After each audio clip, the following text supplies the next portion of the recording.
Question. The next topic that we have on the list is, can the Equality Act destroy the church? Can this act that has been, written and, trying to be passed through Congress and, all those different outlets in our government, can this act potentially harm the church? And to give you my brief understanding of this act, and then I'll hand it over to Trutha here. This act was written to pretty much get rid of the discrimination of people within their sexual identities, their sexual orientations, and their gender identities. So, however one decides to give themselves a gender, we aren't to discriminate that. That's what's written in this act. Now, as we all know, with a lot of these different things, these political jargon, position documents, they're written in such a way to where it's not always in the writing. It's what's actually enforced, once it's passed and things of that nature. And so, in this Equality Act, we find that it is just trying to protect the discrimination against the LGBTQ&A organization, and then people that decide to identify themselves as whatever gender they want. Now, I'm going to hand it off to Trutha before I give my 2 cents on that. But Trutha, what are your thoughts on this? Can it potentially harm the church? So I think what comes into play is where we're coming from when we say harm the church, or where I'm coming from at least, because I don't know where you stand on it. I guess if you're saying if something can put a Christian in a position where they would have to compromise, and if they elect not to do it, they can be sued, would that be considered harming the church? So to directly answer the question, I don't know that this directly harms the church, but I do know that this will, in a sense, affect some of the pursuits that Christians have in certain spaces. So just to read off a few cliff notes for you all, and Jefton did a good job of really giving an overview, but just a few cliff notes of some of the concerns that we're hearing. This is from the New York Post, but it says the act updates the law Congress passed primarily to combat racism, which was the Civil Rights Act of 1964, and address sexual orientation and gender identity as protected classes similar to race. So now we're equating it the same way that we would race with this act. It would basically coerce any establishment that provides a good service program, including a store, shopping center, online retailer, service provider, salon, bank, gas station, food bank, service or care center, shelter, travel agency, so etc. Pretty much everyone and everything is what the article refers to. And I'm not sure that it's everyone and everything, because we don't know that this necessarily applies directly to the church, or what situations in which this could be bad for the church.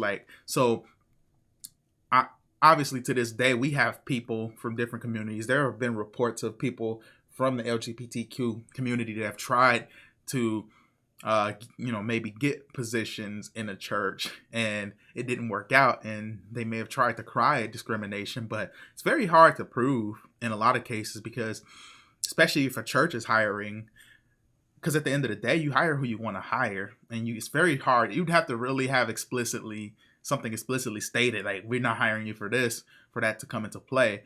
And it's probably, even though that probably will be a reason why a position in the church you wouldn't get, it's not going to be that clear that was why that you didn't get it, unless you had an explicit statement or some type of evidence there. But let me real quick finish up by saying,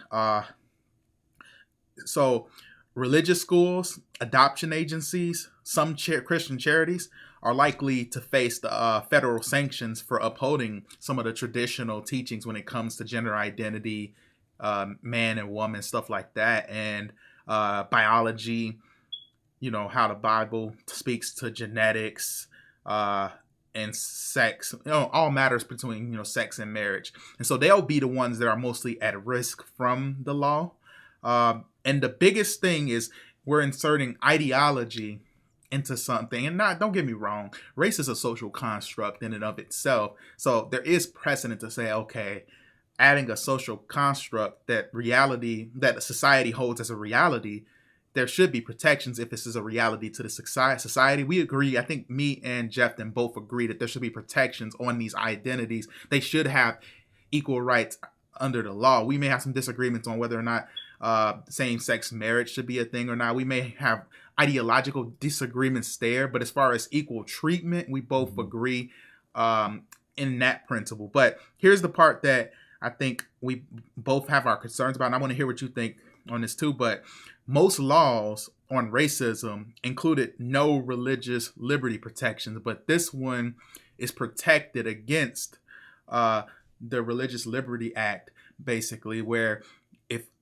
let's say I go to a place and they don't give me an abortion, or I go to a place and they won't hire me, and I perceive it's because I'm in the LGBTQ community, I can sue you for discrimination, and you can't use religious freedom as a defense. Which on surface that sounds good. It's like, okay, well, yeah, you can't use your religion to justify discriminating against a person here and there, but that can potentially become a wide-reaching thing that can hinder some Christians in certain spaces. So that's my stance is, no, I don't think this will hinder the church. Is this bad for the church? I don't know yet. It's to be seen. I just don't know. But I do think this will be bad for some Christians in certain spaces who have had in the past a certain level of religious freedom from doing certain things. Now, I think there is going to be some spaces where it's like, if you provide a service, like the wedding cakes thing, if you provide a service to make wedding cakes, don't choose to discriminate when it's someone in the LGBTQ community, Q plus community, that wants a cake. I do think you have to understand that you're doing something that's general, and you can't delineate between it in those cases. And I think the big deal with that whole ordeal, I think it was somewhere in Kentucky or something like that, but I think the whole thing with that ordeal was he was making the baker, he or she was making a cake, but it may have had some jargon on there. It may have had some imagery on there that totally went against, his beliefs and, his Christian beliefs. And so, that's a tough stance because look, I'm no business owner. And so I've never faced these things head on, right? But just from outside looking in, I mean, it's like, ouch. How do you go about explaining like, I don't feel comfortable putting two naked men or two naked women on top of a cake. And this is a family-owned business. I got my daughter in the back actually helping me. It's hard to, really explain that when it comes to businesses. And the way that the church, most churches, I would say that even if they're not directly receiving funding from the government, there are ways to, attack a church if people really want to attack a church. Let me give you one, for instance, like TD Jakes. He's got a huge church in Dallas, right? Well, he had to build like some parking lots close to the church so that people could, bus to the church so that it wasn't inconvenient for all the elderly people that attends his church. So, well, guess what? That's over this, very busy street. So they had to build an overpass. They had to build like an overpass bridge for people to walk over so that they could cross this, fast, to keep traffic flowing, but also protect the people from getting hit by cars on this, traffic, filled street. And so you have to go through state, you have to go through local city ordinances to get that thing established. So if your city, your state, your government isn't aligned with what is happening, and let's just say they decide to take a hard stance on that, like, nah. You didn't want to do this, that, and the other. You didn't want to marry this, that, and the other. Like, there are ways, is pretty much what I'm trying to say, to mess with people's functions and mess with people's, day-to-day activities within their churches. And so, but to answer some of your questions, so as far as the funding goes, let's just say, as we're a church who receives funding from the government, but our stance is we will not marry same-sex marriages. what, they just stop funding us? How does that particularly work? And the way it's written up as far as discrimination, they're saying that when I pulled up the bill, it's essentially saying that discrimination can occur on the basis of sex, sexual orientation, gender identity, pregnancy, childbirth, medical condition, Mm-hmm. as well as because of sex-based stereotypes. Now, they're saying that our beliefs in same or that oppose same-sex marriage is a stereotype. And they're also, saying that as far as people identifying themselves as whatever gender they want. Now, I was recently told that there are over 50 genders right now already. Hmm. Right? You can identify as, whatever gender that you would like to Wow. identify with. Now, that's interesting to me because the facts, this is no stereotype. This is no ideology. The facts say that there are two genders. There's never been an animal that's come out of woman's womb. You know what I mean? Like there's never been a ring light that's come out of a mother's womb. So identifying yourself as whatever you want to be identified with, if it's not male or female, it's just not factual. And regardless of how you warped it in your mind, it's just one of those things where I'm not discriminating. That's just the facts. It's just 2 + 2 = 4. And in this act, because of the way it's written, it really makes it subtle. If indeed it is an attack against the church, it makes it very subtle, which is, I guess cool if you're reading it. Like for me, I hardly seen anything that was coming against the church. And I know I may get some backlash on that, but I just felt like it was more of an act on not discriminating against the LGBTQ organization. And, as far as the services that are given by, the government to these entities, to these businesses, to these organizations, I feel like I feel like that's one of those things where it's like my father and I. As I became a man, he threatened to take certain things away if I didn't behave a certain way. For me, that's like too much of a communistic, that's too much of like a dictator kind of mentality. And I just don't subscribe to that train of thought. Like, nah, you're gonna, like, these are my beliefs. Mm-hmm. It's been around for hundreds of years. Why would you decide to, choose to, do these things to me now?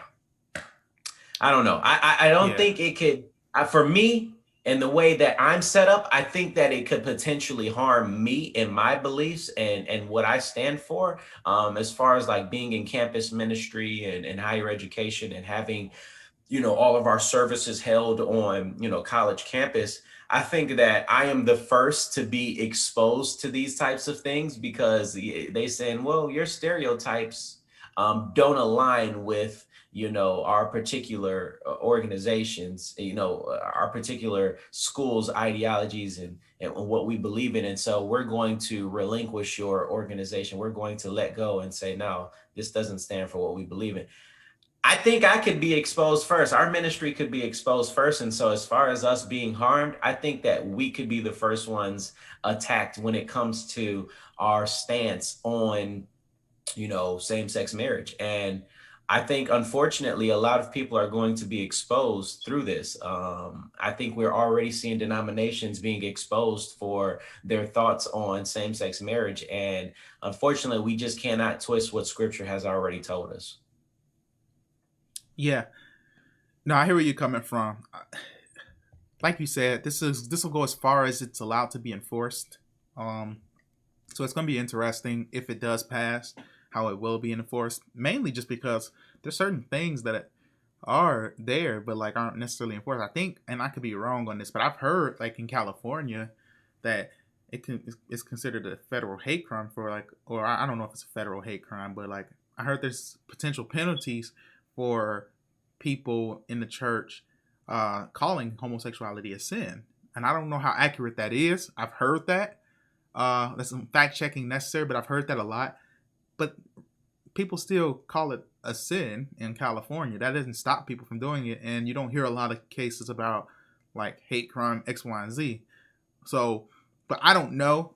That's just what I've heard. So where I stand at is the actual institution of church buildings, I don't know if it affects that or how it affects it or how much it affects it.